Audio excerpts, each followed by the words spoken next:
What's up, guys? We are live here, and we are going to be taking a deep dive into a high-stakes poker session that I played yesterday over on the Lodge, and I ended up losing about 200 and something thousand dollars, which obviously not ideal. Played a lot of big pots, had some bluffs, had an interesting check, had really kind of all different kinds of stuff going on, and I was just running through some stuff this morning and looking at the answers, trying to figure out some ways to play better, what I thought of some of the plays I did make, and what I could do better, and what kind of mistakes I made. So I just want to start off with a couple of notes before we get into it. First off, this is completely live, so I can see you guys in the chat. And this is not going to be kind of the short form recorded video. It's going to be a little more in depth and me just breaking it down. I already have all the sims run that I want to look at. That's the first thing. Second thing, for the pre-flop ranges. So obviously we have some good ranges at upswing with Smash Live Cash, and I used a lot of those to kind of tailor my ranges. I round all of my live stuff to quarters, so the most, or at least I'll do something as 25% or 75% or stuff like that. And so I had to make some guesses with the way that things would change based off of different raise sizes, based off of ante or straddle or stack depth not being exactly 300 or 200, 400, whatever it might be, based on stand-up game, based on all this different stuff. So the pre-flop ranges are rounded and estimated, which means they will be pretty far off from the true optimal pre-flop frequencies, but I don't think that's going to matter all that much. We will get a good idea of what you should be doing based off of the outputs. There are lots of things that will be pretty accurate, and most of the good hands should be fairly accurate. And of course, rounding to quarters will be in the vicinity of what we're supposed to do. So, big caveat on pre-flop, big caveat on like I can't add stand-up game into a solver output, big caveat on what people are actually doing at the table, all that kind of stuff included. Okay, so we're gonna do our best to get some good theory as to why we do different things, and then we will be breaking it down, and I will even answer some questions in the chat as we go along. So with that, let's go ahead and look at our first hand. We're going to kick this one off with a hand that I played versus Terrace. So in this hand, Alex opens to 600, Terrace 3-bets 6-5 suited in the small blind, 2200. I'm in the straddle. I make it 6600. This is a full 3x out of position. Alex is out of the way. Over Terrace 6-5 suited here. I think this is the kind of hand when you're deep, you can definitely call. You have good equity versus some of the stronger hands. They'll give you some bluffs and some different runouts. The solvers really like these hands versus 4-bet ranges, all that kind of stuff. So, obviously maybe a little on the loose side. I don't know if you're supposed to pure call it, probably not, but he does make the call. So we take a flop, and the flop is 6-4-3 with 2 diamonds. Terrace checks it over to me. So let's go ahead and pull up our first sim today and talk about what you're supposed to do in this spot. So again, some really estimated ranges here. I put this in as my cold 4-bet range. Maybe we have a little more ace-high suited, maybe a little less some of the other hands, but I'm definitely going to mainly be 4-betting. When I decide to play here, I probably would have a flat range. So I put a little aces in the flat range, a little suited broadways in the flat range, all that kind of stuff in position on the 3-better. But I imagine our 4-betting range, something in this vicinity. And 6-4-3, I decided to use a 2/3 pot size. I think you can go for a 1/3 pot size and just bet really small and bet all your hands, and I think that would be totally fine too. I thought this would be a board that would use a bigger size and would be a little less frequent, so I decided to play bets and checks. So I have queen 10 of clubs. Here's where we make our first mistake today. And there's going to be a lot of these, but again, obviously some estimates. And it's pure betting queen 10 of clubs on 6-4-3, 2 diamonds, 1 spade, which I find kind of interesting. I think maybe this is just coming from a heads up background when you have the overcards that have one of the 2 bad suits. So the bad suits to bet in the flop here are queen 10 of hearts, queen 10 of clubs. When you have the bad suits, typically speaking, you don't like to bluff as much because you block folds. But I'm thinking maybe that's just less important in Ring, and it's a little bit more linear because you have so many good hands, and you just kind of get to bet hands that are closer to the bottom of your range, and that's where we're at. So In game, I decided to play a good portion of flop check back, and in actual theory, that doesn't really happen. Also interesting, I would have thought aces checks back a bit. That doesn't happen. I would have thought, maybe if I had a hand like sixes, it would occasionally check. That doesn't happen. So when you check back here, you're mainly checking back just to give up. But we do have some overcard type hands. We do have some hands like queens, jacks, tens, nines, eights, some of those middling pairs. This is actually kind of funny to see because normally the lower over pairs like to bet more often than the higher ones. That being, they benefit by denying the equity of the overcard hands. But because the opponent's range has so many high pairs, you don't really see that happening here, which is kind of interesting. You do see it happening with eights and sevens, but not really as much with the jacks, tens, nines. So kind of interesting. Anyway, so we decide to, where did I put this? We decide to go check, check on the flop. And we take a turn. Jack of hearts, terrace checks once again here eventually over to me. And we decide to go ahead and bet 2/3 pot here, $9,500. Okay, so let's take a look at what would happen. Check, check. Let's just put in the jack of hearts. And let's take a look at the strategy here for terrace now. So on the jack, jack's actually a pretty good card for imposition because a lot of the overcard hands can pair their jack, ace jack suited, king jack suited, queen jack suited, that kind of stuff, jack 10 suited, maybe jack 9 suited. So there's a decent chunk of jacks in the check back range. And it really likes either potting it or betting 1/3 pot here out of position. And that makes sense if you think about it. A lot of hands out of position like to block. So if you have tens, nines, eights, you want to deny the equity of ace, king, ace, queen, stuff like that. So you benefit a lot by betting that small size.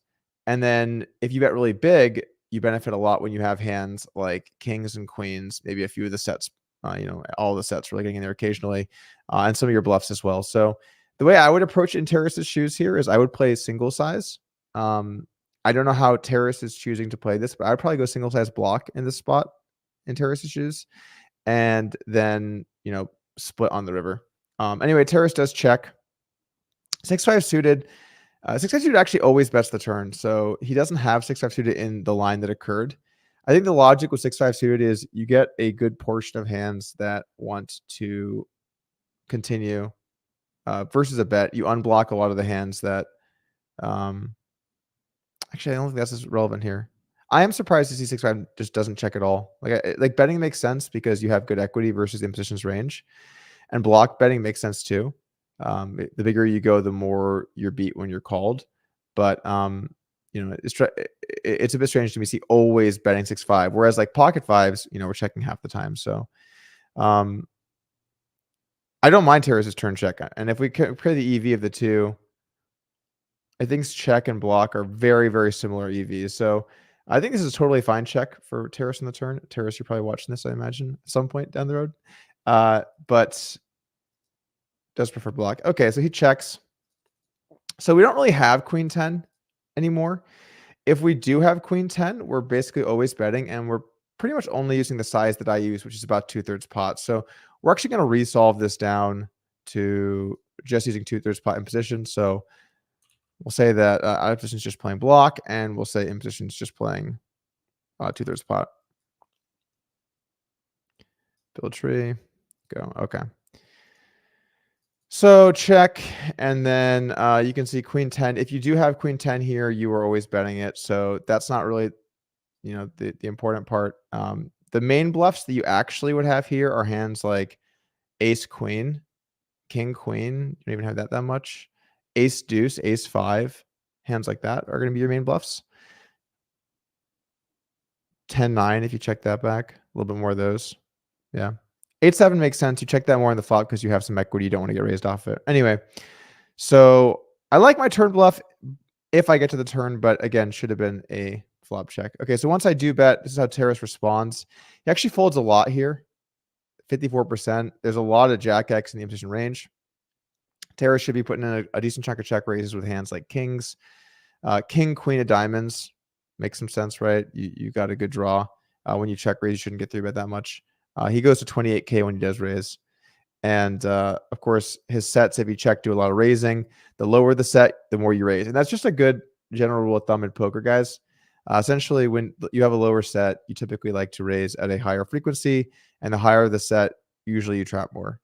I think most people kind of know that, but you just block more of the continues is kind of the way that it builds out. Okay, so Terrace does check call, and the river.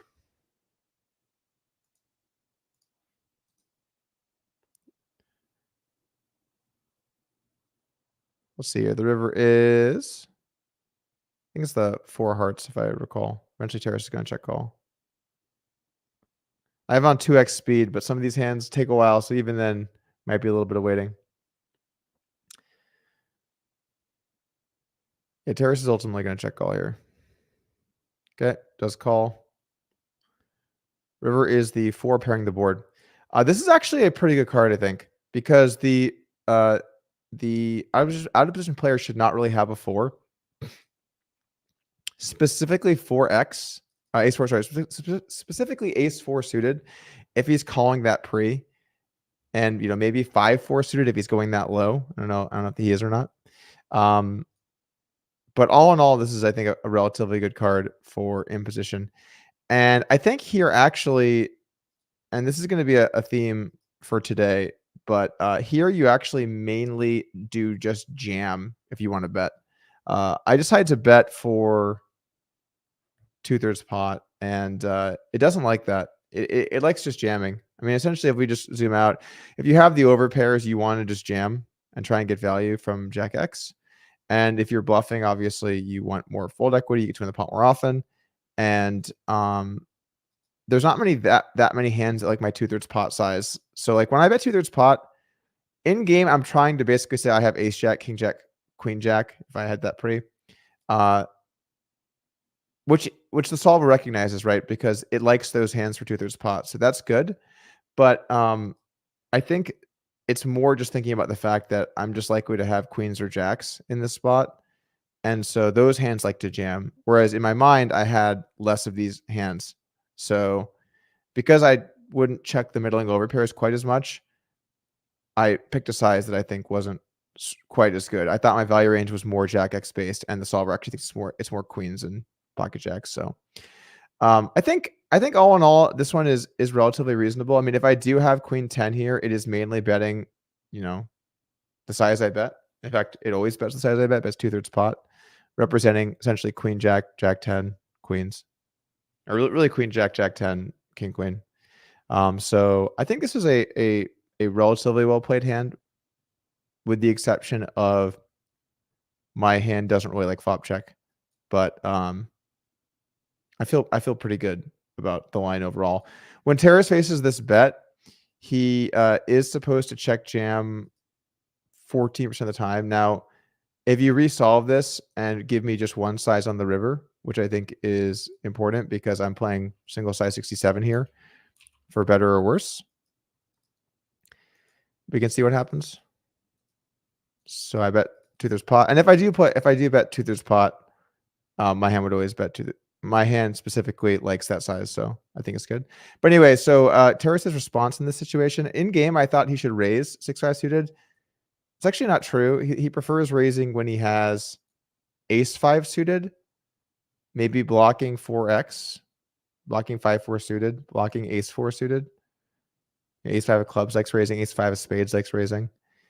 He also likes raising Jack X, his weakest jack, Jack 9, blocking pocket jacks, blocking stronger jacks, and then unblocking some of the bluffs, some of the overcard bluffs. So it's actually a pure call with Terrace's hand on the river to check call, and you jam a few other hands. But I do think 6-5 has some reasonable jam properties.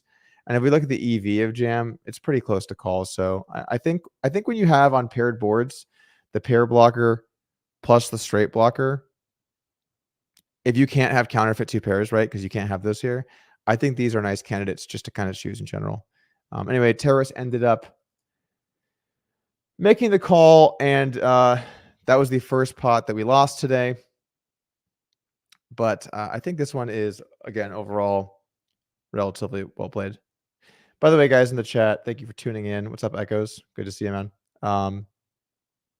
We are going to be getting into the nitty-gritty analysis today on how to play some ring range spots should be good. I think this is live. Yeah. Okay. Alrighty, so I'll let you guys watch Terrace do the damage, then we'll move on to the next hand.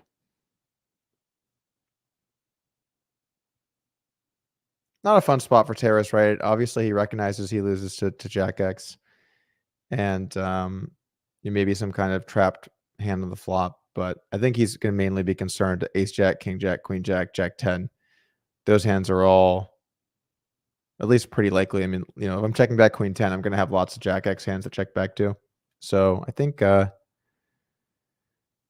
I think this is a nice call from Terrace on the river with a pair of fives, but his hand is a very nice bluff. Sorry, a pair of sixes, but his hand is quite a nice bluff catcher here with the 6-5 suited.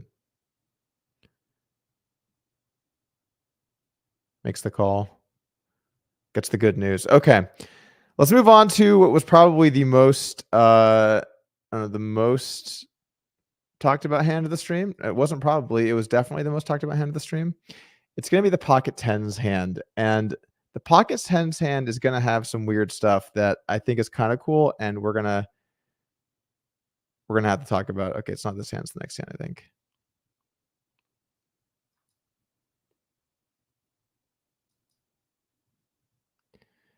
All right, let's see what we got.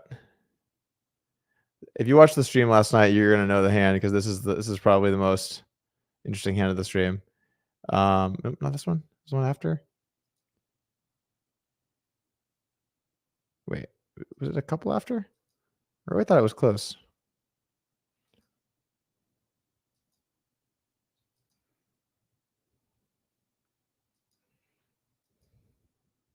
Oh yeah, it had to be. Okay, here we go. So let's go here. Okay, so this hand, the Nick game is on. I'm in the Nick game. There's no Nick game button in the solver outputs, at least to my knowledge. So we're just going to be going with some reads. Alex opens here under the gun +1 in the Nick game with Queen 3 suited. So obviously a very loose open outside of what you'd want to be opening. But, we are very deep stack and try and make some stuff happen. I look down pocket tens here in the small blind. Go for a 5x 3-bet to $3,000. Maybe even go a little bit bigger here, I think. Knocks the blinds out. Back to Alex. I mean, obviously Alex has a fold here, but he came to play some hands, which is obviously good for the show, and decides he is going to 4-bet Queen 3 suited to, I think, 11.6 thousand here. So we're getting pretty far outside the range of what a pre-flop chart would look like, because we've got Queen 3 suited, 4-betting now after opening pre-flop. So back over to me with pocket tens. I think we have a slam dunk call. We are going to have some 5-bets here, mainly with aces and kings, ace king suited, a little bit of ace king, and then some suited wheel aces, some ace 10 suited. Maybe I think it's mainly going to be those hands based. Maybe some king queen gets in there too, kind of blocking kings and queens. Either way, this hand is definitely going to flat, and we do get a pretty good flop for tens. So 24K in the pot. We're looking really good if we knew his cards, but we do not, so that's the issue. And things are already getting a little bit precarious. By the way, thanks. A couple of donations in the chat. Shout out to DQ. Wait, no, hold on. That's not in my chat. That's in the lodge chat. Never mind. All right. Well, shout outs to Johnny B. Good and DQ anyway. Just got trolled hard there. Okay, so I check, and Alex decides to bet 10K on 976 rainbow with the Queen 3 of spades. So, I guess in position, a lot of times bluffs are more polar. So the solver actually probably does not mind this if you can have Queen 3 suited here. As punty as this looks, it's probably pretty good to bet on the flop. I don't know what it would look like if we put Queen 3 suited into his range, but if we put Queen 3 suited into his range, we have to put everything into his range, and then we're just looking at some silly stuff. So I put in some approximations that are more reasonable given everything, and took a look at it. So on the flop, to use the 10K size, this is what his range kind of should look like. There's aces, kings, queens. Again, he had queen 3 suited. So we're going to approach this from a theoretical perspective. He's not supposed to bet much here because when I 3-bet call that 4-bet, I have a lot of pairs. And 9-7-6, a lot of mid to high pairs. And 9-7-6 is really good for that range overall. I have some 6s. I definitely have some 7s. I have 8s. I have 9s. I have 10s. I have jacks. I have queens. Jacks and queens not loving life, but still, pretty good hands on this flop. So you don't really like betting all that often here. And you can see the kinds of hands that do bet. By the way, look like ace 3 suited, right? Ace 3 of spades, which is kind of the same thing as queen 3 of spades, just obviously a bit better. You can see ace 3 of spades likes betting here on the flop 41% of the time. So that might be surprising to some people when you see ace 3 betting on 9-7-6. You know what this is kind of like? You know how we just looked at queen 10 on the last hand, and I'm supposed to bet the flop on 6-4-3? It's kind of the same thing. When you have those worst hands on the flop in position at 3-bet pots, a lot of times you just bet the flop. Even though your removal is terrible, it's fine because you'll just get enough folds, and you're kind of strengthening that check back range and giving yourself some bluffs on different runouts where you can barrel. Okay, so he does go ahead and bet. Now to pocket tens, and I low frequency raised the flop here. I think I would have gone too big and called it a jam. The solver, I ran some different sizes before starting this video. You're supposed to raise to 19K, or just a very small size raise. And you're supposed to do it about 1 in 4 times or so, something like that with tens. So Alex bets 10K. The size is pretty big on the flop, which made me think that the raise amount would be a little bit bigger and a little less often because he's more polar when he uses that size. But tens is about 1 in 4 raising, so that's cool. You can see 10 of spades likes raising a bit more often, maybe unblocking some overcard hands that would bluff the flop. Not entirely sure. Usually the backdoor flush draw hands are less good to bet, but in position in this spot, maybe that's not the case. Anyway, they're all pretty similar, so it doesn't really matter all too much. You can see tens does raise about 1 in 4 times. If you raise the flop and he jams, tens is right on that cusp, right? It actually folds when it has certain combos and calls other ones and mixes folds. So if you check raise here on the flop, you're supposed to just check raise and then based on what he does. He's not really supposed to jam much though. He's supposed to 3-bet small a lot. So when you 3-bet small, you're going to mainly just call, but you do some jamming, which, again, in human land, if you go check raise and then you 4-bet jam the flop, you are probably going to be royally toast. But in solver land, that stuff does happen. And also when you jam, you're mainly just, sets and little tens, whatever. So yeah, use very small sizes here, guys. But let's not go down that line because that's not what happens. He bets 10K. And then I decide to call. Take a turn. Queen of clubs. Pretty fair turn, I would say. I would say of all of the turns that we could get, that one strikes me as particularly fair. So you've gotten there with the queen 3 now, but really not a lot of opportunity to get value, I think. You don't want to get raised. You don't want to make this pot too big. So pretty good spot to pot control in Alex's shoes, I think. And he does check it back. And we take it over the river 5 of spades. So let's just talk about this for a second. What's supposed to happen here in the turn call? Queen of clubs turn. I'm supposed to always check. He's supposed to barrel here quite often because I don't really have a queen, right? If you look at my range, I'm mainly on the flop. Just go back to the flop for a second. I'm mainly folding ace king. I'm definitely folding king queen, king jack, queen jack, ace jack suited. Ace queen with the backdoor flush draw kind of mixes between raise, call, and fold. It's a classic Doug hand, if you will, a little bit of everything. So I don't really have a queen here other than pocket queens or a few backdoor flush draw ace queens, which is really not that many. Whereas he can definitely have queens that bet flop and now want to barrel the turn. So this is a turn that he's supposed to barrel quite often, and he's going to barrel with a 2/3 pot geometric size. But you can see if he has ace queen or queen jack, he's actually checking the turn. So it's pretty clear if ace queen and queen jack are checking, the queen 3 is checking, and jacks is checking. They're probably all going to be in that same class of hands that check back. So definitely do like the check back from Alex, and we take a river. Okay. This is going to be the really interesting part. And I think that people that watched yesterday me get berated for 7 hours after this hand can at least breathe easily, understanding what I was doing. So there were several different factors all going into the same thing here with my ultimate decision, which was to bet. And I want to explain all of them and why I ended up where I ended up, even though in retrospect, I really don't like it. But basically, my thought is on this river.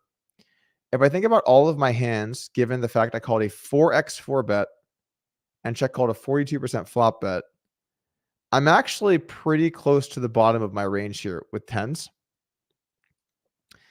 And so I bet an attempt at roughly 2/3 pot, bluffing with a hand that was near the bottom of my range, unblocking some spade hands that can bet and then check the turn, and mainly checking the river, but mixing in a small frequency of bluffs. Okay.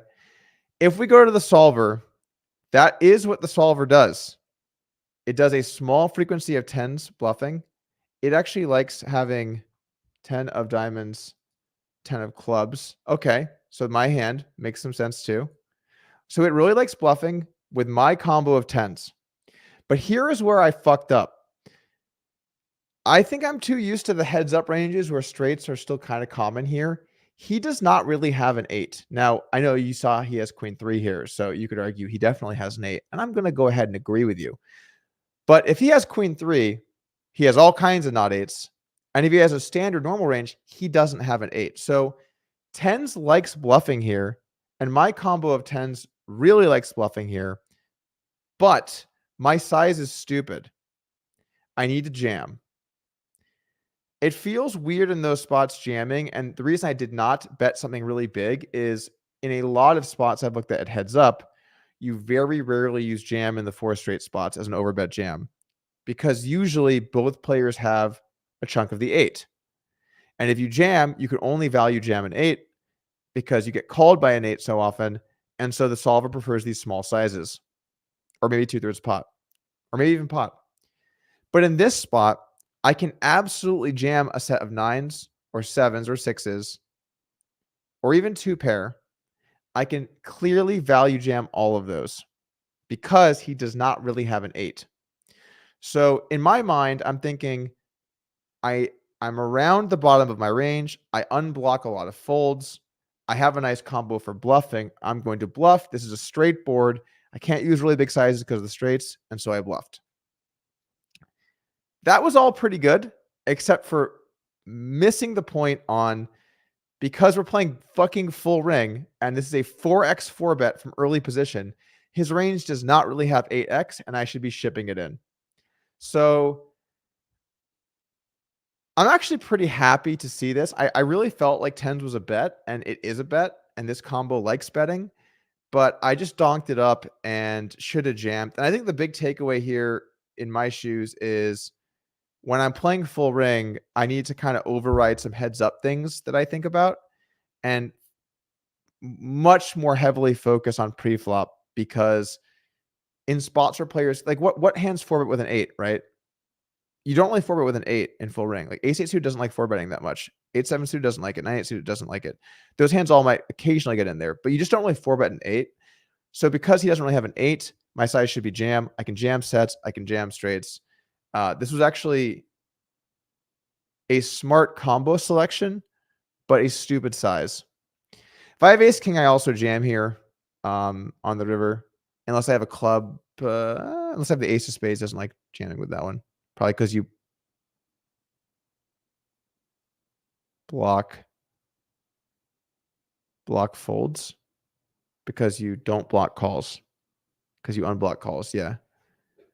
Let me think about this. If you have the ace of spades, then he's more like, I don't know. Let's just move on. Okay. So anyway, you can see how my range plays here. I'm supposed to just jam for 78,000 with kings. Even goes for value. Kings goes for value. Queens obviously goes for value, but also can trap. Top set likes trapping a lot of these spots. and then the straights jam. If I have Jack 10 suited, I jam. If I have Ace King, I jam. But those hands also check raise the flop a lot. And that was something I was thinking about. Jack 10, I imagine, is doing a lot of flop check raise. Same with Ace 10, same with Ace King. Yeah. So if you watched the hand last night, you at least now can understand what I was thinking. Although, oh wait, hold on. Oh yeah. Wait, hold on. Wait, check. Check, 5 of spades. Was I looking at the wrong line? No, I wasn't. Okay, it was good. Okay, cool. Alrighty, anyway, so when I do bet this stupid ass 2/3 pot size, which was really dumb, the way he's supposed to play is actually fold ace queen mainly. If we look at this, he's supposed to fold ace queen. Jack's tough spot. You know, I'm getting him off a chop. You're really not basing it on that too much. But Jack's folds half the time. 10's pure folds. Ace queen mainly just folds. Ace 9 we beat, so actually we would prefer a call with that.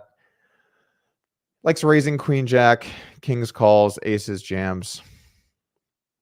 But if we resolve this down to just single size, so let's just say now on the river, our only strategy is my size, okay? So we're playing 2/3 pot or check. What happens? 10's still bets, and my hand always bets. So if I use only my size, my hand is a pure bet here. Pure bet. Look at that. Look at this combo in the corner, guys. My hand, pure fucking betting.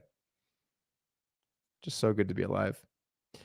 But it is a stupid size. So, you know, for what's that? Oh no, that's still jamming. God damn, I didn't take jam out. All right.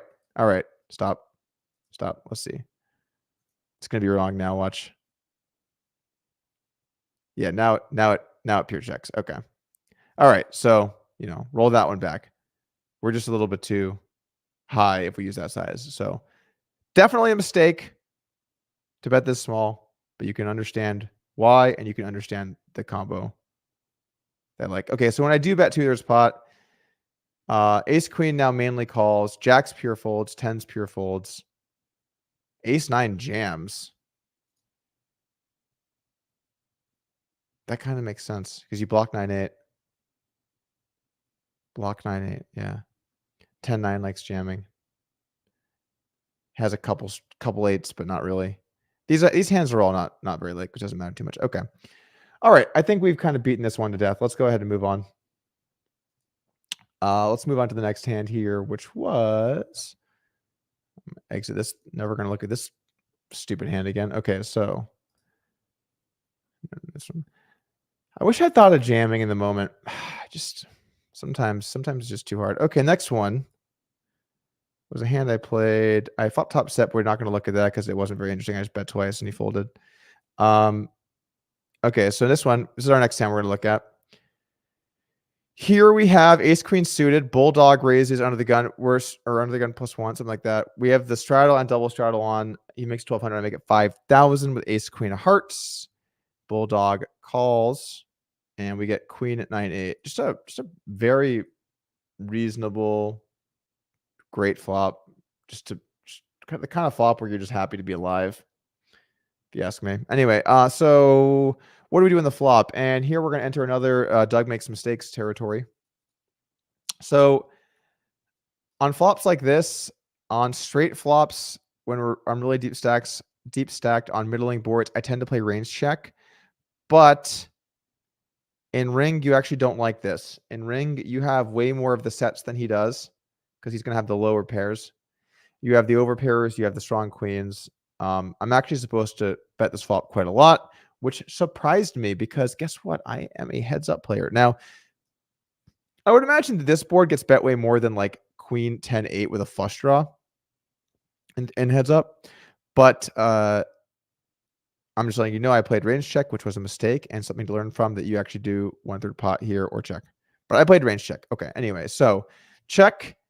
And he's actually not really supposed to bet that much if I'm playing range check, but he obviously doesn't know that because it is a mistake and it is suboptimal. So I'm going to rerun this. Now that I think about this, I'm going to rerun this pretending I have flop bets.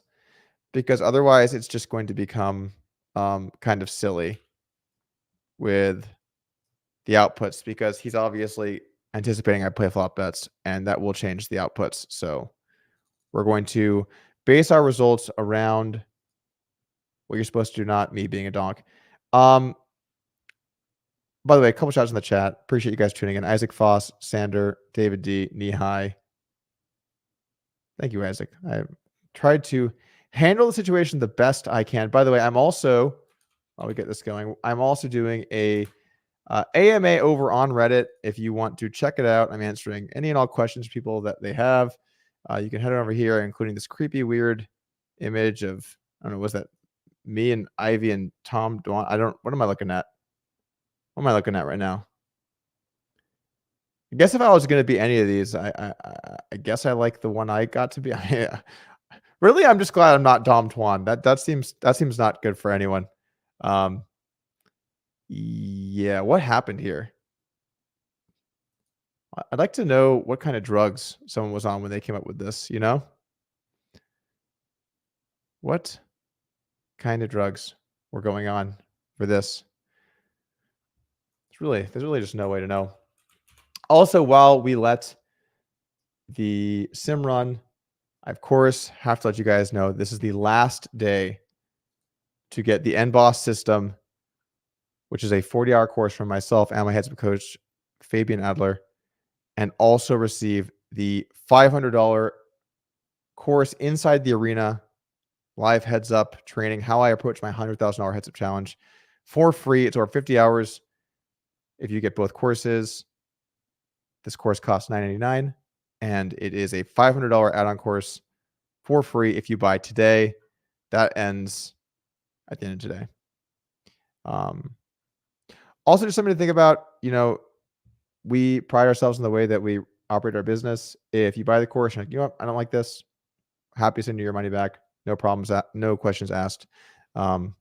We want happy customers, and occasionally I see someone. I mean, most of the feedback for the courses is quite good, but occasionally I see someone that was unhappy. Oh, I didn't like this other course, or like, I didn't want. I was unhappy. I bought it. You know, not something that we see all that often, but when it does happen, hit me up, hit support up. We got you. We pride ourselves in the way we do business at Upswing, and are very proud of our courses. Also, you know, nice picture of me looking happy. This is before I played my session yesterday. Okay, anyways, so let's get back to the sim. Let's get this off the screen. Holy shit. And let's look at what you're supposed to do. So lots of checking here obviously happens. Still 42% check, but way more betting happening now that we play bets. And this is now going to make the rest of the sim much more sensible. So Jack 10 actually checking back the flop quite a lot here, which feels crazy to me. 75. I guess just because we have big sized flop raises. Wow. That seems nuts. I'm surprised that happens. I guess maybe it's because it's rainbow. Is it because my check raise size is so big? You rarely see that. Rarely do see that. Okay, anyway, so when he bets 1/3 pot, you actually do not play any check raise here. You just play check call. If you go for a smaller raise size, then you can play check raise. I tend to play a little bit bigger, a little bit more polar in these kinds of spots where I check range than play at a check raise. But maybe I should be going smaller and doing lots of flop bets on specifically this board. Okay, Ace Queen of Hearts, obviously not check folding, so we do call and we take a turn.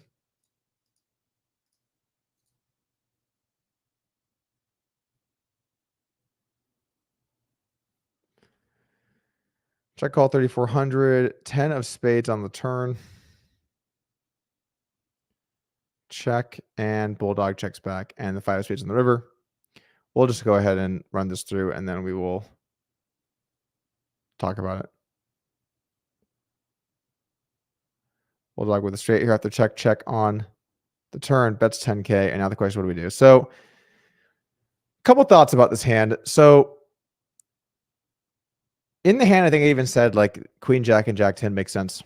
So, typically speaking, when you have straights here that are non-paired and draw to the nuts, so Ace Jack, where a king makes the nuts, or King Jack, where it is the nuts, or if you had a hand like Jack 7 suited, those hands will just barrel the turn in Bulldog's shoes because you unblock hands like sets and two pairs that can call you. So when he bets the flop, checks the turn, bets the river, he's saying he has a set, two pair, or a paired jack. So queen, jack, jack 10 suited, maybe jack 9 suited, although that checks flop a lot, maybe jack 8 suited. So really it's a lot more queen, jack, jack 10. That bet flop, check turn, get this river. So he's betting 10K into 18K, kind of a weird bet size. I'm not totally sure. Let's just look at the turn so you can see what I'm saying. So after that flop bet, look, jack 10 checks about half the time. So lots of checking. Queen jack checks half the time. Ace jack does not check really very often. Mainly just bets. King jack, same deal. Does do some checking, but mainly just bets. Jack 9, mainly just bets. Doesn't have jack 8. Depends on how loose he's playing, I guess. So you can see the paired jacks really don't like betting as much. Kind of a cool thing happening there. Okay, so check, check, and we get the 5 spades river. So the way I would play this, I would have two sizes. I would have a block and a big. My big size would be, I think, pot here, and then my block would be 33. So we are going to create a subtree configuration, and we are going to see what it does. And then in position, we're going to say he uses just single size, and he bet like 60% pot, something like that. Okay, go.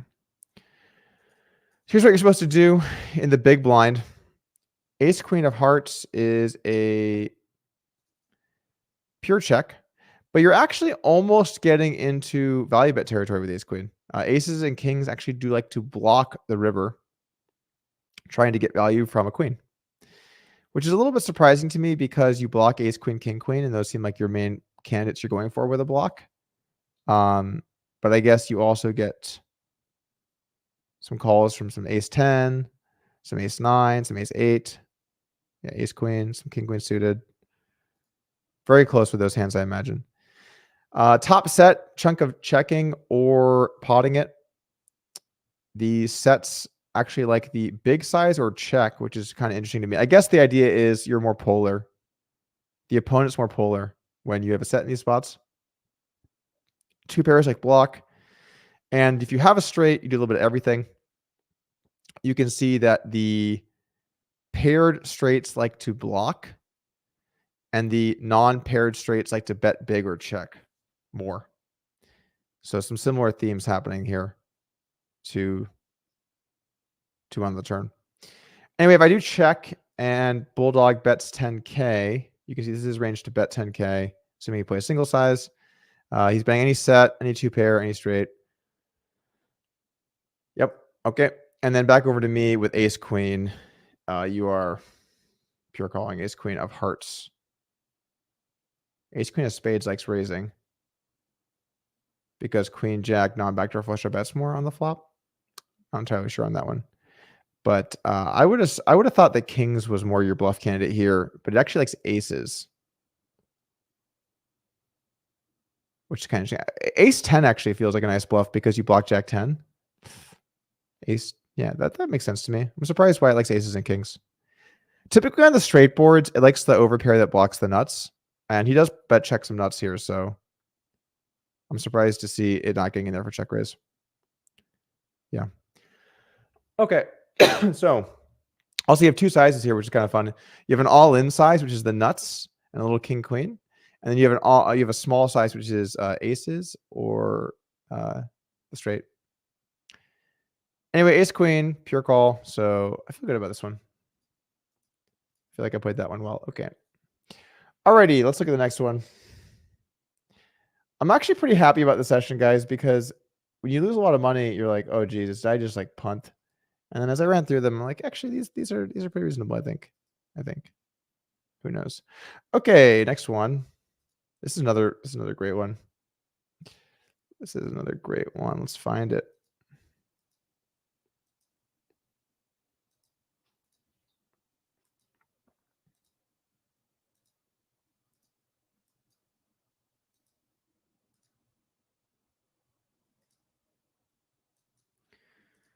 Where is this one? Okay.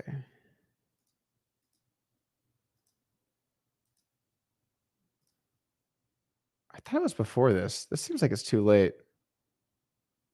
This is too late. It was Bulldog's last hand at the table.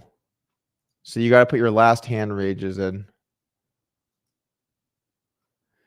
I know a lot of guys find this boring, but this video really isn't aimed at getting as many people in here as possible. This is aimed at people that are interested in poker.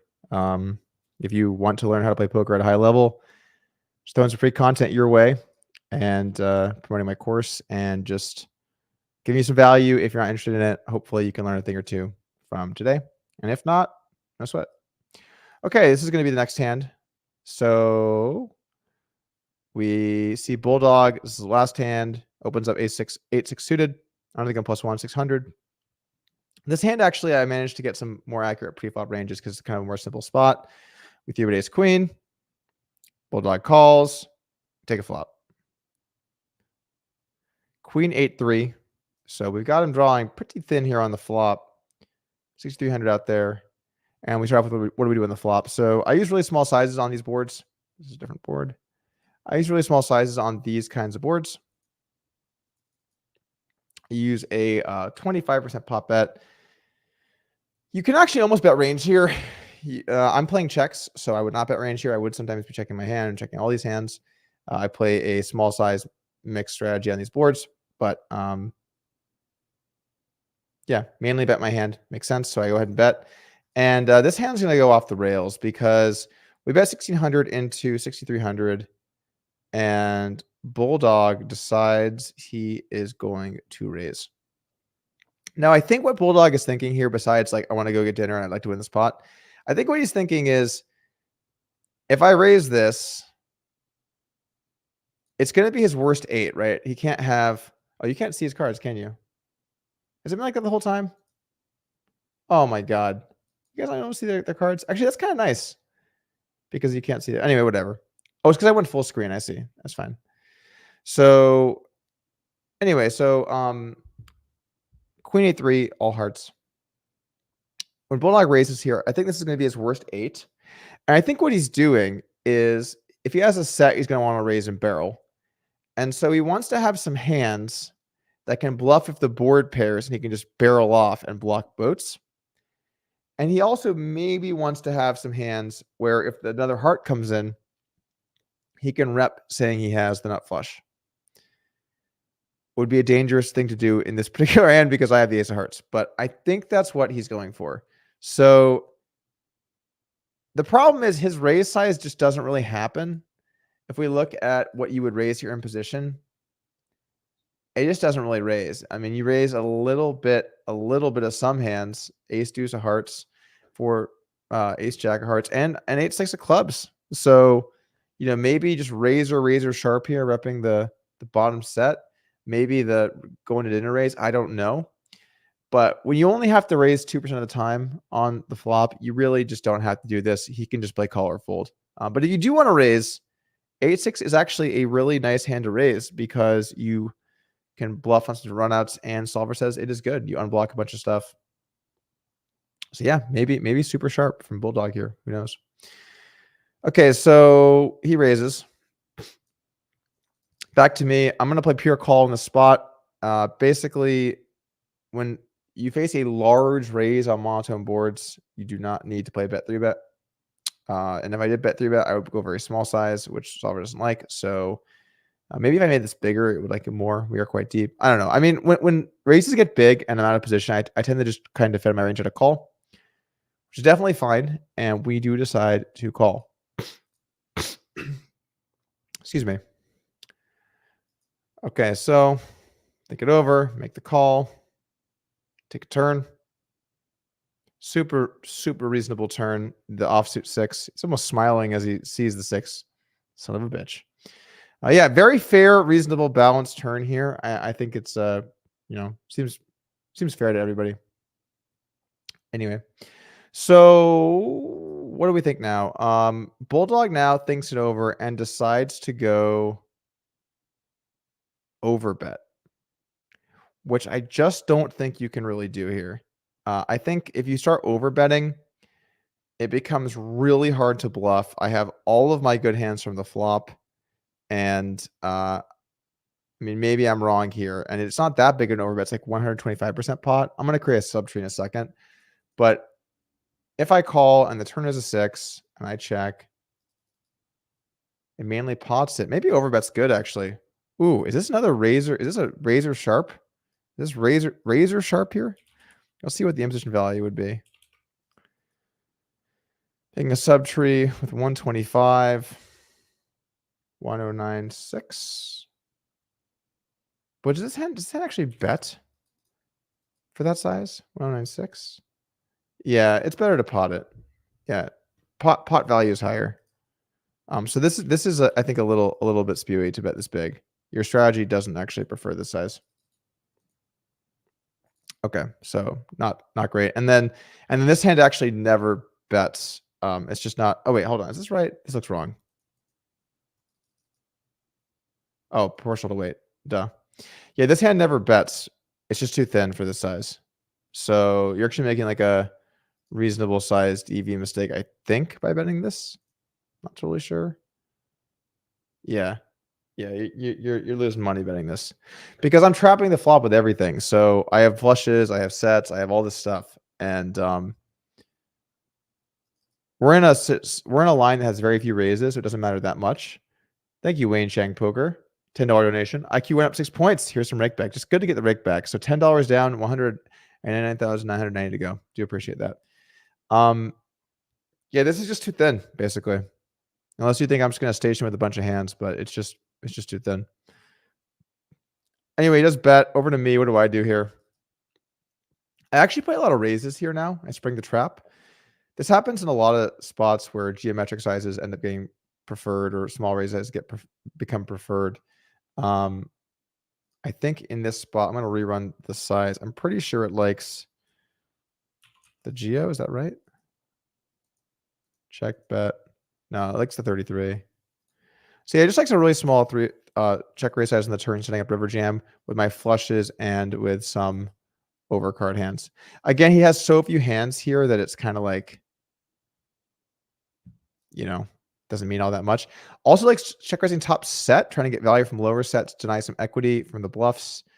And you see mainly the nut flushes that have the low kicker, like to raise small. It's doing some jam here. We would not do any jam, so we can just kind of ignore those. We play small check raise only.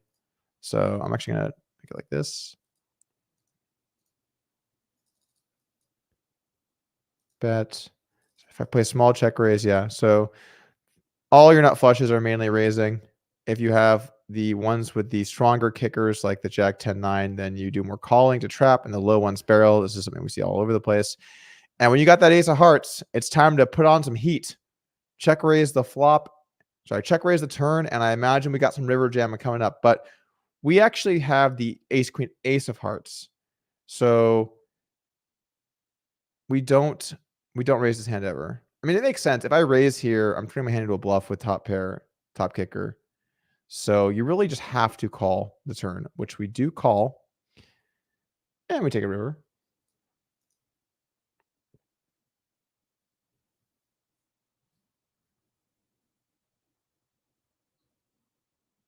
You're just praying for a heart right now, you know?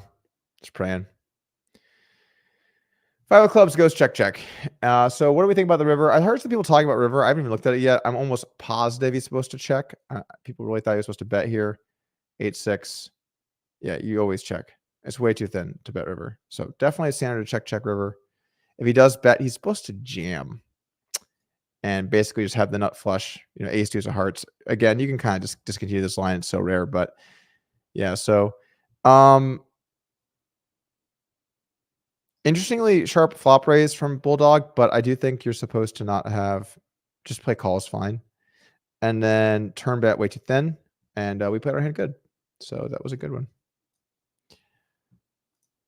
Okay, let's see what we got next. Ooh, this is one of my favorites. This is probably my favorite one. This is my favorite one. And I got fucking needled at the table for this hand too.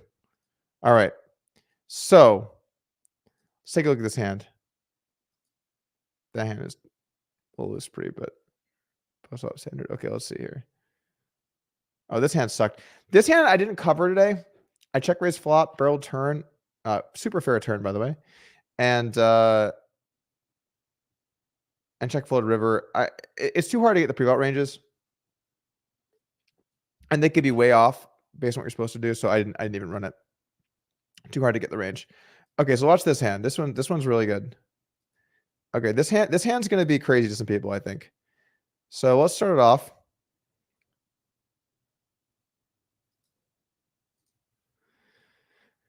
Let's start it off here and see what happens.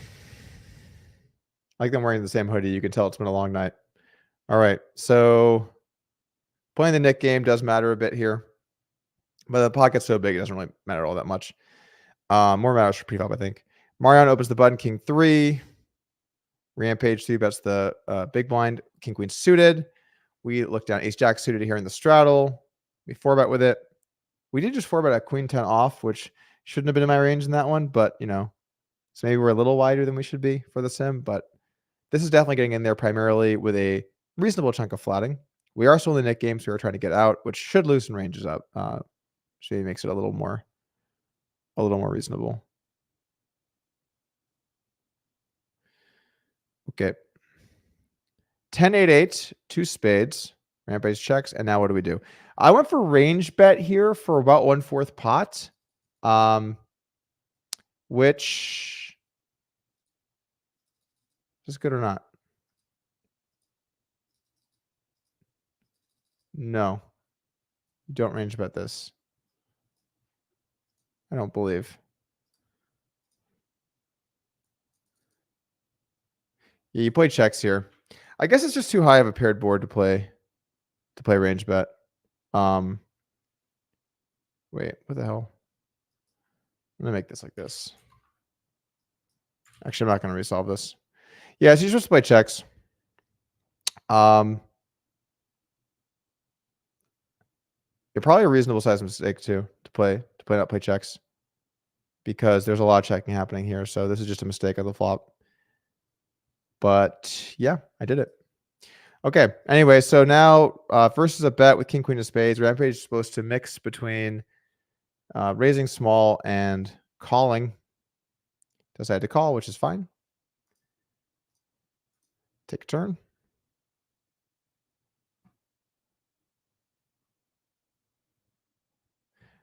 Yeah, if kings aren't in the range, it means that they're 4-betting or 5-betting. By the way, smoked salmon. It doesn't mean that I think that kings are folding. It means that they're 5-betting. I did my best with the pre-flop stuff. Again, heads up player. Just using Smash Live Cash and doing some rounding. But there you have it. Okay, turn 5 of hearts. Rampage checks, and I pure check this back. You really want to have a heart or a spade to barrel, or a straight draw, or a flush draw. We have a little showdown value. I just don't think this hand's going to be anywhere near wanting to barrel. You can see me looking pretty tilted there. And we river an ace. We get bailed out. And Rampage thinks it over and ultimately decides just to check fold. Checks it over. And I check it back. Wow. Bailed out. What a goddamn nit. Why did you not bet ace jack? Top pair. You get bailed out. I table ace jack. And the needles roll in, as they have been all night. Okay, so what am I thinking here? Why did I check back ace jack? Who in the chat wants to answer? Who in the chat? Why would I check ace jack here, guys? Any chat pros? I'm going to give you a few seconds to think about it. 4-bet pot. Nit game is on. Bet the flop, check, check, turn. Why would I check the river back when I river an ace? Because I'm a nit. Yeah, you guys know what's up. Yeah, you can see the chat. See the chat coming in hot here. That's right, because I'm a nit. He has to 3-bet ace king, ace queen pre. And he's going to mainly check call those in the flop. And he has to check call and have me be good. So I check it back. And let's take a look at what the sim says. 5 of hearts. Check. Check. Check. Oops. Ace diamonds. He plays tons of checks here, right? Tons of checks. And ace jack of clubs, pure checking back the river. Oh. It It feels so good to be this good at poker, you know? Oh my god. I just whew. Wow. So good. So good. Now, we didn't analyze the punty 4-bet with queen 10 off, which, you know, could always look that one. That one's for value though, so it's a little less fun. But yeah. Check it back the river, guys. Checking it back. You do bet ace jack of spades, I assume, because there's less ace x that beats you now, because you unblock the spade hands that would call flop, the spade ace high hands. Ace queen, same thing. Ace queen, ace spades, you check. Checking ace queen here on the river sometimes. Ace nine always checks, ace jack's the cutoff, and we checked it back. This is a good play. Nit game matters too, because now if I bet and he raises, and so let's say I bet, right? Let's say I bet 2/3 pot, which is my standard here. And let's say he jams. Oh no. Ace jack. Well, ace jack clubs calls. But you don't have it though. Ace jack folds. Ace jack spades folds. Ace queen mix. So if you get check jammed on and lose the net game and get owned, it's just a disaster. But it's just too thin anyway. It's just a little bit too thin. And once again, we made a nice play. All right. So what are our big mistakes so far? Betting too small with the tens was the big one. That was our big mistake. And then range betting this flop was our mistake. Range checking the queen 9-8. That was a mistake. But I'm pretty happy with how ace queen panned out. How I played it. Yeah, mostly good stuff here. Okay, and then one last hand here. I'd say this is my worst hand today. Or yesterday, or however you want to say it. Okay, so I had to make the pot. Wait, what? Oh, because there's so much money in this hand, I had to make the sizes smaller. I don't know if I had to, but I did. Okay. So I want to just talk about why I did what I did here pre-flop. Besides being tilted because I'm down a lot of money. No, hopefully that wasn't too much of it. But oh wow, set for rampage there. But anyway, so we're playing the nit game. It is down to heads up, okay? Down to heads up. And Alex 3-bets me on the button with pocket eights. I open hijack with jack 10 off. Mariano folds nines. Terrace folds king deuce. Now jack 10. I decided to 4-bet. Now, I think in retrospect, this is not even an open. Because there are two players in the nit game that both want to win. This is just a fold. This is just stubborn. I'm raising hands just because they normally are raises. But this is just a fold pre. Once he 3-bets, I think it's kind of close because let's just think about this objectively. He's heads up in the nit game. He loses $3,500 if he loses the nit game. What do you think his button 3-bet range is in terms of percentage? 15, 20, 25? I mean, we've seen some very loose hands pre-flop from Alex. So there's some leveling, maybe. I don't know. But mainly just the fact it's the nit game. He has to play loose. He has to fight for pots. He wants to knock Terrace out of the pot to have a chance to win the nit game. So I think he is very, very loose here. Again, pocket eight's, of course, a good hand, so maybe not. But I decide I'm going to play a ton of defends, and I'm going to 4-bet a lot of my hands and look to put some pressure on. So we 4-bet. Again, should have folded pre-flop. I don't think you can fold to the 3-bet. I think he has too many hands. I think you got a 4-better call. It's just you're calling 2K into whatever, and his range is a ton of crap. That's right. EgoWars.com punting hermit. That was the name of the game. All right. Ultimately, Alex is going to make the call. We take a flop. For the pre-flop in this one, I put some wide ass ranges in for both of us. I think that's fair. Given some of the hands from Alex today and given some of the hands from me. Okay, 10-8 deuce. To the solver we go. I bet I use a 20% pot strategy on the flop. It actually range bets here. I think in game I was playing checks. So I think I was betting a much lower frequency and playing out of check as well. So once again, I missed a pre-flop spot here. But again, these are very sensitive to inputs.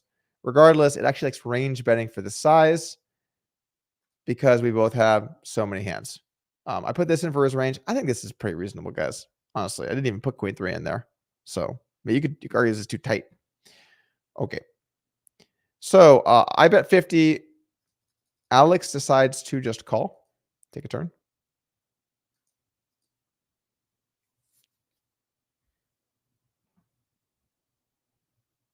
Yeah, great flop. Super reasonable flop too, by the way, guys. Just really super reasonable, in my opinion. Ultimately, Alex is going to make the call here. By the way, shout out to Twitch, guys. Been a little while since I've been on the Twitch streets. Been a little while. Ultimately, Alex does make the call.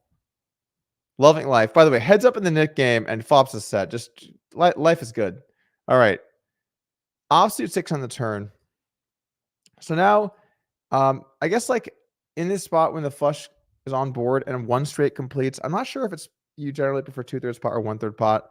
I probably was playing block turn, I imagine, with a lot of checking. So 6 on the turn. It does like block. Let's resolve for just playing block because I'm pretty sure I play block here. Long session. I don't exactly remember everything I'm doing. Okay, so play block in the turn. This is what it looks like. If we had Jack 10, we actually do bet here on the turn about a third of the time, trying to essentially protect our equity in the pot. If I have Jack 10, Jack of spades, I actually do a lot more checking, which makes sense, right? Pot control, keep it in front of you, that kind of stuff. Okay, we do check. So I think I pure check turn is a mistake. I should be betting about half the time. 8's here for Alex. Actually does like to check back quite often. Alex likes to go for an 18K bet here on the turn. So a pretty large bet. This doesn't happen that much. Usually you use block size in position on straight playing turns on monotone boards or flush turns in general. So not a hand that happens all too much. We're going to have to make a new sub-tree configuration as always. And if we do, we can see check. He bets 18K in the pot. 8s does do a lot of checking back. Makes sense. These monotone boards, a lot of things mix. Some flushes check back with the high kickers. The low kicker ones bet. Seen that a million times. So that makes sense. Check. Face 18K. And what do we do once we face this bet?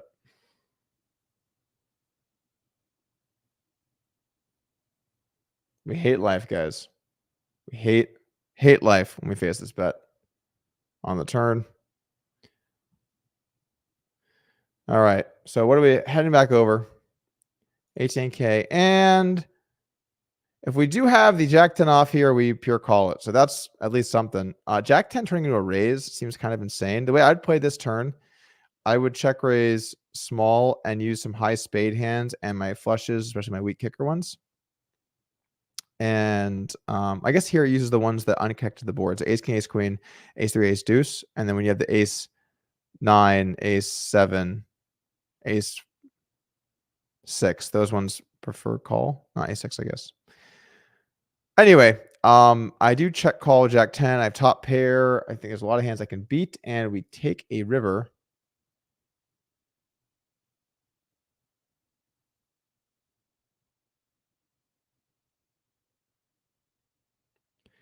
Offsuit king. I check, and ultimately Alex bets, I think 38K. A little over half pot. So this is a weird spot because I think you're supposed to bet king of spades hands here. It's close. Like king, queen, king of spades, I think does. No, actually, maybe he doesn't bet. But I think whether it's supposed to bet or not, I don't think he would bet king, queen. It's just too scary of a spot to bet it. I could have some ace, king with a spade type hands myself. I could have some occasional traps. I can have some occasional sets. I can have some occasional aces. I just don't think he's going to bet king, queen. I think this is basically a set, sorry, 2 pair or better. But I think this is just bad in the river. I really want him to have the jack of diamonds. I want him to have queen, jack. I want him to have jack 9. I want him to have ace, jack, ace of spades. This is just one of the worst cards I could have. And I just think this is just a pure fold. I think this is just stubborn and Nick game's on and it's really long session. I think this is actually the worst hand I played today, I think. Just kind of start to finish. Bad pre. Well, flop and turn are fine, but I think river is just a punt, honestly, just to call this. So what does the solver do? Can't clubs, check. Let's put the size he used here and just pretend he only uses that size, which I actually don't know if that's true or not, but just go ahead and say that that is the case. I think he'd go for a lot more if he had a flush, frankly, but let's see what we got. Check and bet 383. And I mean, solver mixes call with Jack 10, but like, I don't know. Raising kings. Wow. Oh, because he's supposed to jam here a lot. I see. If he has a flush, he just goes all in. So the small bet is actually just like mainly two pairs and stuff like that. Does he bet king queen? No, king queen checks. Ace king is a flush. If he has ace king, he bets. If he has king queen, he checks. Okay, so I guess that kind of makes sense. So the small bet is thinner. Jack 10 mixes. Maybe it's just pre-flop is. Now river I need to mix folds. I just pure called this. This was just not good. I can have enough better hands. High pairs. Yeah. All right, that's probably the worst one. Yeah, I mean, I think all in all, mainly played well. I think some two-list pre-flop stuff, and I think I missed some flop strategies. I think that it's tough to know which ones you do what on because it's so different from pre-flop spot to pre-flop spot. And I'm also rounding the ranges and I'm also making some estimates. So it's possible I'm even getting some of those kind of off. But I still feel like if I play a slightly wrong flop strategy, I'm not getting too butchered as long as I play that strategy well. So I don't feel too bad about that. I think maybe just a little bit too loose pre and then this river call. I still feel like it was too punty. But all in all, I think I played pretty good. I mean, most of those hands actually were like kind of surprisingly accurate. Even the tens, just the size I messed up on that one. Yeah. Can breathe easy. Can breathe easy, I guess. All right, that's going to be it. I hope you enjoyed that breakdown. A lot of cool stuff. I think that if you have not seen poker at a high level, that was probably a lot for you. But if you enjoy technical analysis of high-level poker, I'd strongly recommend the NBOSS system. Available now. Last day today to get the free add-on course. And that's going to be a wrap, guys. So I'm going to stop posting all this technical stuff that I'm sure most people don't like, but I hope it can give some value to some people that enjoy that kind of stuff and try to improve their poker game. Poker is hard. It's a very tough game. And you're not going to get good unless you spend the time and you really work to make sure that you're playing your game at a top level. So thanks, Kyle O. Thank you to Don't Play. Thanks, Mango. Thanks, Jeff. So hopefully that helped you guys get your game a little bit better. A lot of good tips in there today. And my approach to poker is very theory-based, and I try to play my best and maybe play a little bit loose for the stream sometimes. But overall, I try to play a good, solid, balanced strategy, and I appreciate the viewers of the stream, the players coming out, and the viewers of this video. And if you do end up in the NBOSS system, let me know. Give me your thoughts. Very proud of what I put together with Fabian Adler, my coach. So, yeah, I think it's the best heads-up course ever made. I mean, it's obviously the best heads-up course ever made, but it's one of the best poker courses ever made. And I think it'll help you in plenty of other game types other than heads-up. It's going to be a wrap from me. If you want to hear more, I will be still responding to my AMA over on Reddit. So you can head on over there. I do appreciate you guys for tuning in, and I will see you guys later. Peace.